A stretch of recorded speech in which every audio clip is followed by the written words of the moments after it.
Hello, and today I'm going to talk about something slightly different. This is Plenty of Fish in the Sea. Now, this is the first edition that was available on Gamecrafter. It's now in version 2, which comes in a slightly different box, but everything else is pretty much the same.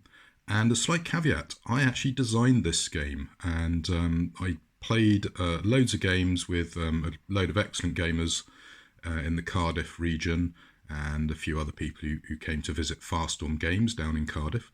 And one of the people who was really helpful was my chief playtester and editor-in-chief, Adam Porter, who's gone on to great things and has actually got his own published games now. There's several of them. And he's also, Board Gamer in Wales on YouTube. So big shout out to Adam and thanks for everything you did to help fine-tune this game, which came about because I became very concerned with the state of the sea and the depletion of fish. So I decided to make a game that sort of almost from the fish's point of view, and it went through several evolutions to end up with this.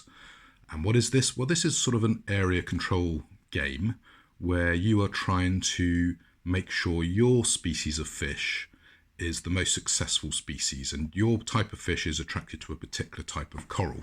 Now, because it's a Gamecrafter game, particularly this early version is very rough and ready.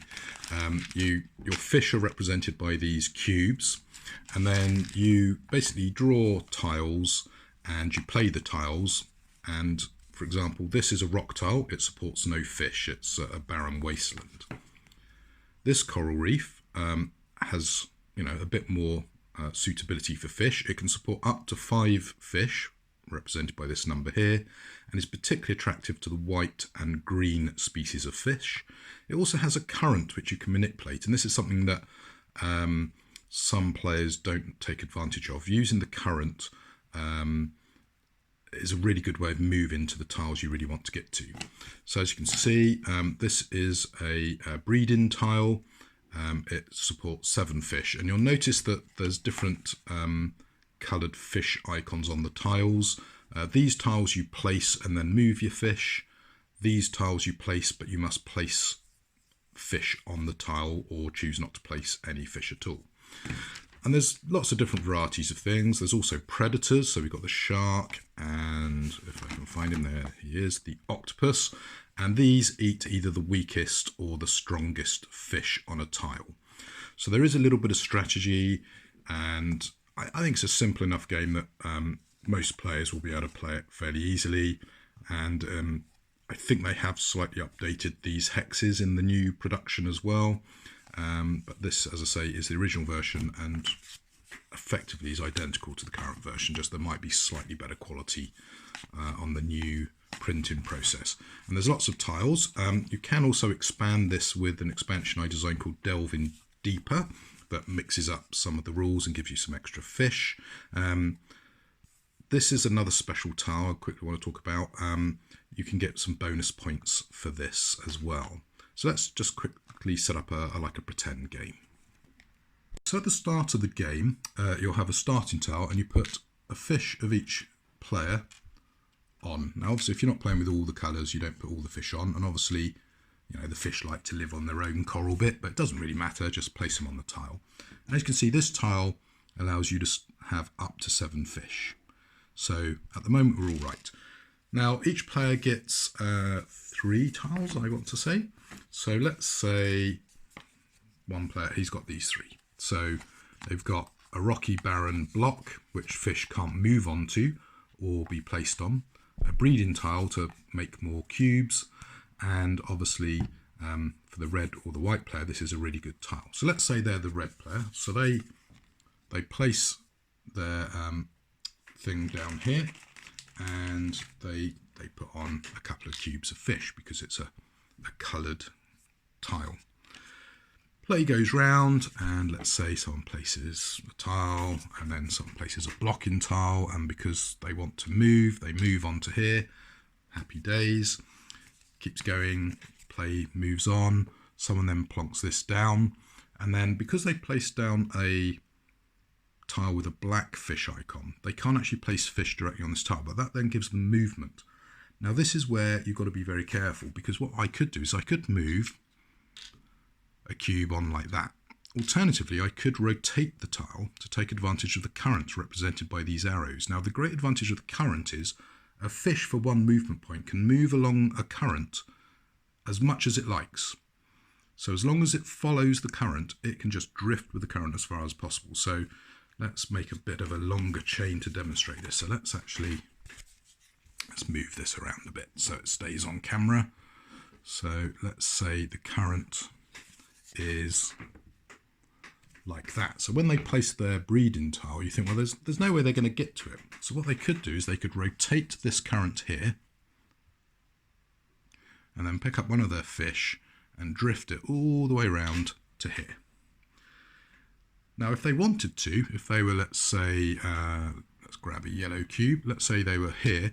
They could drift all the way along and actually just stop here. They don't have to drift to the end of the current. They can drift and stop at any point. Equally, the green, they could move along and stop here, or stop here as they choose. Now, the advantage of getting on here is that will actually allow you to spawn, which means you can actually place more cubes on this tile as long as you're on this tile. And that comes at the end of the phase. So, players go around, they each have their own little turn. And at the end of the round, once everyone's gone, we then go through an end of round sequence. Now, the first thing we do is we check for overpopulation. Now, you might remember I pointed out that in the bottom corner here, there are these fish icons with numbers on. So let's just grab a whole load of people and let's chuck them on here. So we've got 6 fish on this tile. That's too many fish. The fish can't be sustained by the living environments, the food, the coral, the caves, whatever is here. There's not enough support for the fish, so they're going to die off. So what we do normally is we look for who has the fewest fish, and they get removed. Now the problem is here, red has the most fish, and these other 3 players are all tied. So who are we going to remove? Well, the way we do that is we look for who the start player is, and they basically are safe. So we then look to the person to the left. I need to check. Yes, to the left of who the start player is. So let's say yellow is the start player. So they're safe. Red is safe because they have the most fish. So we go round and the next player is green. So green dies off. And that gets removed. We check. 5 fish. We're safe. Now, let's say we've got this. So red is safe because they've got the most fish. So we're now going to remove the fewest fish. Yellow is the first player. So we go to green. Green comes off. We still got too many fish. But if red is next, even though they had the most fish that kept them safe for that first check, because they're the next player to lose a fish, they lose a fish. Okay, so strategically moving your cubes onto a tile, depending on who the first player is and how many fish are on the tile, you can actually control what's happening on a tile. So you might deliberately somehow manage to kill off the red player's fish to deny them points. So there's a little bit of strategy there. The next thing we need to be aware of is there are predators in the game, and there's the shark and the octopus. So when you place the octopus, you place on a big black cube. If you place the shark, it's this sort of black stick. And they get moved around by the starting player. So the first player gets to move them around and they get to eat fish. Now let's say the octopus ended up arriving on this particular tile. The predators do 2 different things. So the sharks, they go for the weak fish. So whoever has the least fish is who it will try and eat first. However, the octopus goes for the most fish. So if the octopus moves on here, it would eat a red cube. Okay, and they go to the dead pile. Cubes removed from the game are removed. They never come back. So the octopus goes for the most. The shark goes for the least. And you can have up to 2 predators of each type in the game. The expansion does add some extra variation as well.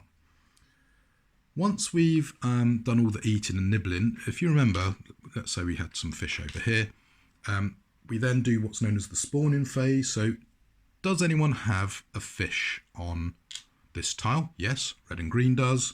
So red and green, let's just pinch one from there, get an extra fish. So basically these spawning points are, if you've ever been on a coral reef, all the fish rush to like a spawning point, have a massive spawning frenzy and new baby fish are created. So that's what this is representing. We then check to see if the game has ended. If it hasn't, we then go on to the next round. Now, the way the game ends is basically there are no more tiles left. If there are no more tiles left to draw, then the game is going to end. The other way the game ends if every single player has run out of their fish. So if every single player has run out of their fish, the game's over. Now, the expansion does add a little variant to that, but I'm not going to talk about that here. And the expansion, by the way, is known as Delving Deeper. So if you really like the base game, you might want Delving Deeper just to give you some extra tiles and some little rule tweaks and some extra predators. And that's it. So play goes on, you're placing your tile, you're moving your fish around, you're trying to get to places to score points. And that's where, obviously, everything you do in the game is for the end of game process, which is where you score points. So the game, everyone plays until the game ends, then you score your points. So how many points do you score? Well, there are a couple of ways of scoring points. The first way of scoring points is just by having a cube on a tile, and it's worth 1 victory point. So any cube on the board is worth 1 victory point. However, what you want to do is you want to get your cubes onto a space with your coloured coral, so that your fish likes living in this type of environment. So red would just score 1 point for this tile because it's just a fish on a tile. Green has managed to get onto a space that supports its fish. So they get the basic 1 point for having the cube, but they get a bonus point for it being on the environment it likes. So these cubes, instead of being worth 1 point, are worth 2 points. So they're going to get 4 points to the 1 point of the red. Over here, red would get 2 points, white would get 2 points, yellow would get 1, green would get 1. So that's the first way of scoring points and the simplest. The next way of scoring points is, let's say white has managed to get all the way over here. That is the furthest tile away from the start tile. So 1, 2, 3, 4, 1, 2, 3. So yeah, this is the furthest tile away. So they're going to get 3 victory points just for having that fish over there. In addition, if you're really, really clever, if you manage to get, let's move this around so it's a legal play state, because red has managed to monopolise this space quite well, they've done really well. They've got 4 fish on 1 tile. So they get 1 victory point. So not only would these be worth 2 each, so 2, 4, 6, 8, they'd get a bonus 1 point. So that would be a 9-point tile for them. The final thing I want to mention is this tile has gone through various variations in playtest, but for the published rules, this counts as a wild card. So this counts effectively as if it was the same as the starting tile. So it is effectively supports red, yellow, white and green. And as such, white would get 2 points for being on this tile because it's 1 point for the base, plus it's in an environment it likes living in, so that's 2 points, plus it's the furthest away. So this 1 cube scores 5 points to the 9 points of red. However, if this red moved over there, this would be worth 2, 4, 6, and this would be worth 5. So there's all sorts of little tactical variations like that. Anyway, I think that's a pretty good look at the overall game. Now, if you find these wooden bits a bit dry and a bit Euro, I did actually manage to locate some 3D printable files. So I am looking at how I could maybe make them available for you. But I'll try and put the Thingiverse links for the originals, but obviously I've then scaled them for the game. So we've got our fish meeples in nice fishy shapes, which I think helps with the thematic flavour. We've also got a nice octopus and a shark. So if you find these wooden cubes a little bit dry and boring, and you've got access to a 3D printer, just print your own bits and you can pimp out your game. Obviously, if I was able to get this game published properly, I'd be looking to have nice flavourful pieces rather than just wooden cubes. But there you go. So yeah, check out Gamecrafter. I am looking into doing what they call a crowd sale to try and make this game cheaper. Obviously, the more people who buy the game, the cheaper it would end up being. So look out for that if you're interested. And yeah, I hope you've enjoyed that quick overview of the game. It was a very light touch discussion on it. And I hope you've enjoyed what you've seen. So please check it out. If you want to, you can download the rules so you can see the full rules. So there you go. Take care, and until the next video, happy gaming.